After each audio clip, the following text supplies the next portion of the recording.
Prezados irmãos e irmãs, com toda a igreja nós estamos celebrando e vivendo a segunda semana do tempo do Advento, preparando-nos não só para a comemoração da primeira vinda de Jesus, cujo acontecimento se celebra todo ano, no dia 25 de dezembro, mas o tempo do Advento, esse tempo especialmente propício para nos prepararmos para a segunda vinda de Jesus, cujo dia somente Deus o sabe.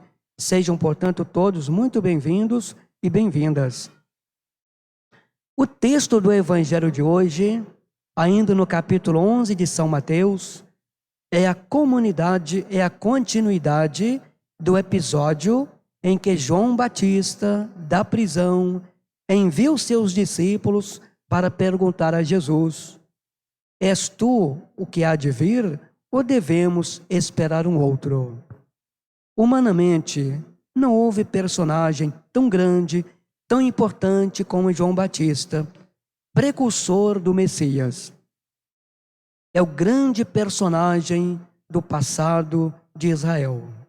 No entanto, o menor dos cristãos é maior que ele em dignidade, em razão de sua pertença ao reino dos céus, que cria uma nova ordem nos critérios humanos, privilegiando os pequenos.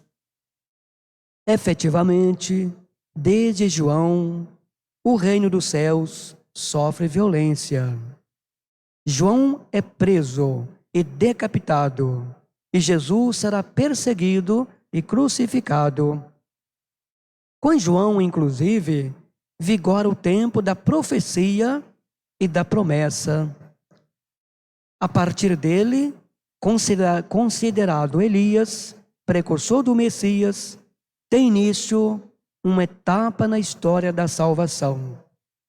O tempo do cumprimento da promessa com o advento do Filho de Deus.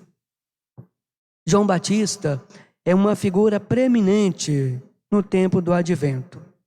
É o precursor, o anjo do deserto, que prepara o caminho do Senhor. Jesus o elogia, dizendo que ele era o maior dos que até então tinham nascido. Jesus se refere ao tempo desde a criação do mundo e ao início do fim dos tempos. O início dos tempos é o início do reino dos céus, já aqui na terra. São os tempos do Messias, o de Jesus, o Filho de Deus encarnado. João Batista conclui a primeira aliança do Antigo Testamento. É o último dos profetas que faz a passagem da aliança antiga para a nova. O profeta Malaquias termina sua profecia anunciando o envio de Elias. Elias virá antes do dia do Senhor, do juízo final, que começa com a vinda do Messias. João Batista é o Elias que há de vir. Ele é o sinal visível de que o Messias está chegando, de que o reino dos céus está próximo. Durante o Advento, particularmente nos dias mais próximos do Natal, a igreja faz memória de São João Batista. Os próprios evangelhos, no início, associam João Batista e Jesus. Em geral, considera-se João Batista de maneira limitada, como simplesmente alguém que apontou para Jesus, afirmando que ele é o Salvador. João é o maior quando se apaga diante de Jesus, do que quando Jesus se apaga diante dele, fazendo-se por ele batizar. O papel único de João Batista será em ter sido eleito entre todos para ser a primeira testemunha que existe de maior no mundo, daquilo porque o mundo realiza o fim que o Pai fixara em seus desígnios eternos. Assim como a realização é mais importante do que a pregação, também o papel de João Batista, designando Jesus como o Cordeiro de Deus, é mais essencial do que ter sido a voz que clama no deserto: preparai os caminhos do Senhor. Nossa vida, prezados irmãos e irmãs, não é só existir, mas ser, porque Deus está nela.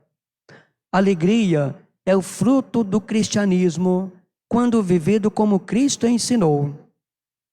Alegria também no sofrimento, alegria que floresce justamente da dor, do sacrifício de si mesmo, para dar lugar a Deus, aos seus planos, aos teus desígnios sobre o mundo e sobre cada um de nós. Dar amor, crer no amor, corresponder ao amor de Deus, são os grandes imperativos de hoje, do mundo em que vivemos. Redescobrir que Deus é amor é a maior aventura do ser humano nos últimos tempos ou nos tempos modernos. Jesus é o homem perfeito, a própria perfeição, que sintetiza em si toda a humanidade e toda a verdade. E quem o encontrou, ou quem o encontra, acha a solução para qualquer problema humano e divino. Por isso é importante viver em profundidade o ideal cristão. Que São João Batista, a voz que clama no deserto, seja o nosso intercessor diante de Jesus. Louvado seja nosso Senhor Jesus Cristo. Para sempre seja louvado.